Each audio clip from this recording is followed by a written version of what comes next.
It's 8 p.m. and you know what that means. It's time for your daily market dose, Corporate Central, where we get you the everyday pulse of the corporate world and also highlight all of the market fluctuations taking place for you and followed by the triggers that could impact the business environment. But first, let's find out what took place in the corporate world today.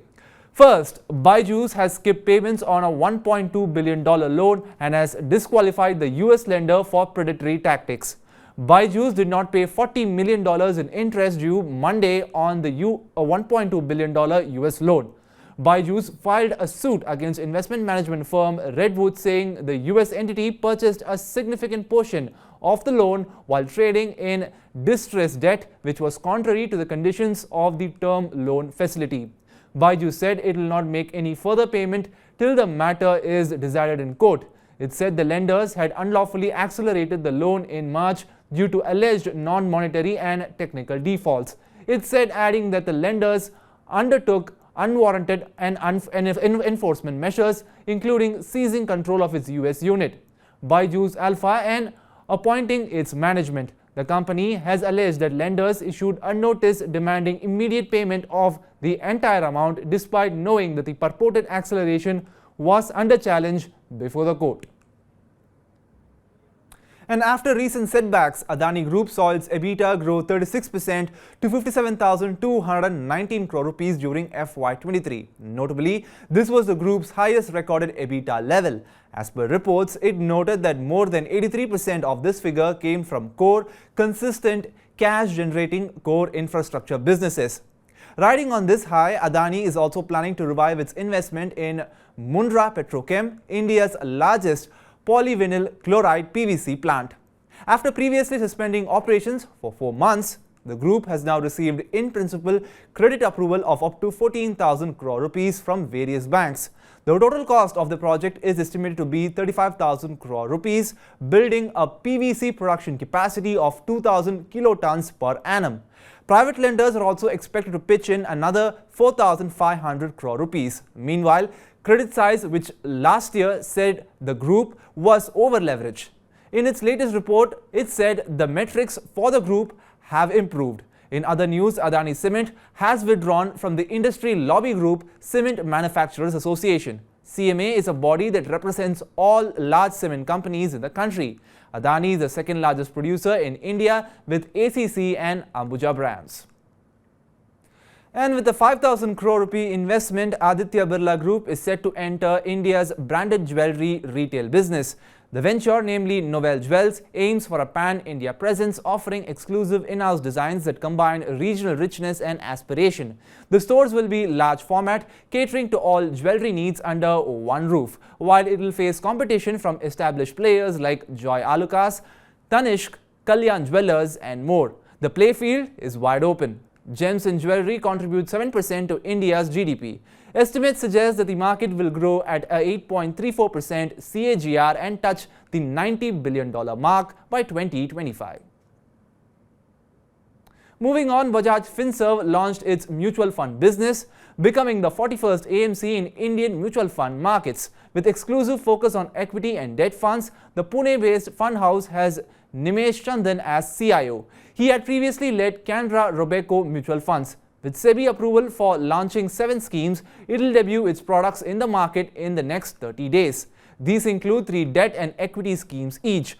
Bajaj Finserv has also received a nod to launch an arbitrage fund, while the debt schemes include a liquid, an overnight and a money market fund. The equity segment offers balanced advantage, large and mid-cap and a flexi-cap fund. As per reports, it aims to leverage its group company's existing 10 crore user base.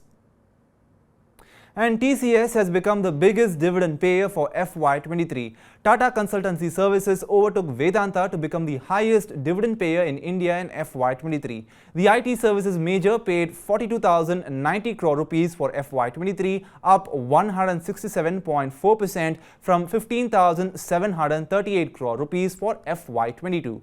The top 10 biggest players in all shelled out 2.06 lakh crore rupees as dividend for FY23, more than double of 98,371 crore rupees for FY22.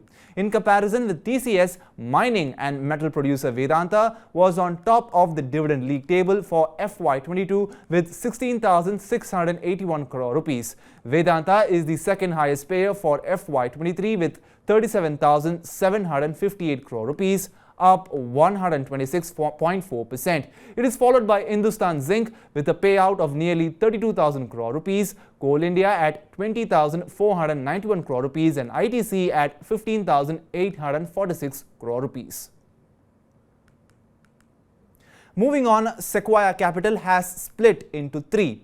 Sequoia India and Southeast Asia, the regional division of the venture capital firm, has been rebranded and will be known as Peak 15 Partners.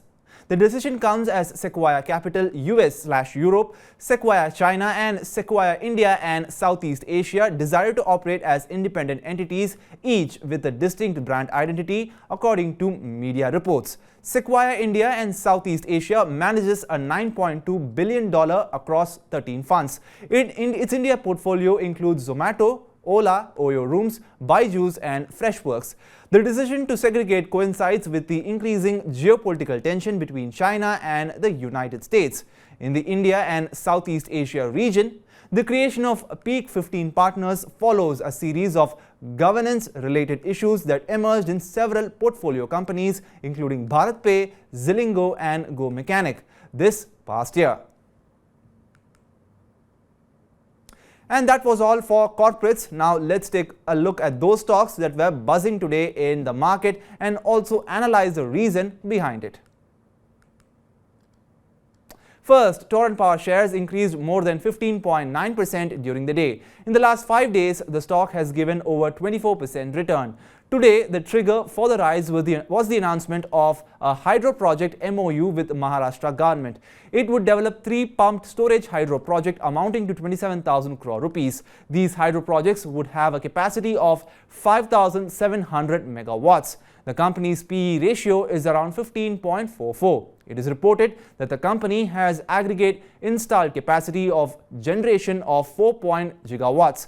Company has a turnover of 25,694 crore rupees. And Suzlon Energy share price has hit its 52-week high. In the last 1 month, the company has given a return of more than 50%. Even on Wednesday, the share increased more than 17%. The company has a market cap of 16 crore rupees and a PE ratio of 5.42. The company has announced installations of 20 gigawatts of wind energy. The company installed 12,647 turbines in 17 countries. The last 5 days, the stock has given more than 23% return. It was reported that the company has an order book of 1,542 megawatts. Up next, the NSE increased the price band of Adani Group companies. This has been done for 3 companies. They are Adani Transmission, Adani Power and Adani Green Energy. For Adani Transmission and Adani Green, the price band has been increased from 5% to 10%. For Adani Power, it has been increased from 5% to 20%. Even BSE has increased the circuit limit for 4 Adani companies. Circuit limit was revised for 477 companies and it includes Adani Green, Adani Power, Adani Wilmar and Adani Transmission.